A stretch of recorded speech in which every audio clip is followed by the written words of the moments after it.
इथे फक्त दागिने नाही तर पिढ्यानपिढ्यांचा विश्वास मिळतो. परंपरेची झळाळी आणि विश्वासाची खात्री. कैलास अडगावकर ज्वेलर्स, दत्त मंदिर bus stop, Nashik road. Satpur परिसर आणि शहरात अवैध सावकारी मोठ्या प्रमाणावर सुरू असून त्याचा सर्वाधिक फटका हातमजुरी करणारे शेतकरी वर्गाला, नागरिक वर्गाला बसत आहे. कोणताही शासकीय परवाना नसताना काही सावकारांकडून 100 रुपयांमागे 10 ते 20 रुपये व्याजाने, तेही हप्त्याने कर्ज देण्यात येत असून मूळ रक्कम पूर्ण फेडून सुद्धा दुपटीने पैसे वसूल करण्याची दादागिरी सुरू आहे.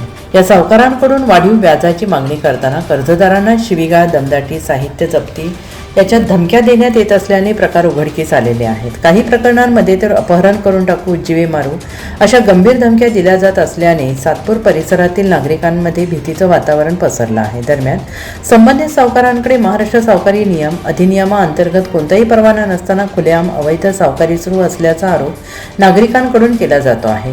प्रशासन आणि पोलिसांनी याकडे गांभीर्यानं लक्ष देत संबंधित अवैध सावकारांवर तात्काळ कारवाई करावी अशी जोरदार मागणी सातपूर परिसरातील नागरिक, शेतकरी आणि सामाजिक कार्यकर्त्यांकडून करण्यात येत आहे. विशेष म्हणजे मागील काही दिवसात असाच एक सावकारीचा प्रकार उघडकीस आल्यानंतर सातपूरचा एक कथित सावकारावर गुन्हा दाखल झाल्यानंतर काही दिवसात त्याला अटकपूर्व जामीन मिळाला. मात्र अटकपूर्व जामीन मिळाल्यानंतर देखील त्याचे सावकारीचे धंदे सुरूच असल्याची चर्चा सुरू आहे. या गोष्टीकडे गांभीर्यानं लक्ष देण्याची नागरिकांनी मागणी केली असली तरी सातपूर पोलिसांच्या वतीने असे कथित अवैध सावकार सर्वसामान्यांचं खेळणं करत असतील तर सातपूर पोलिसांना याची माहिती देण्याची विनंती आहे.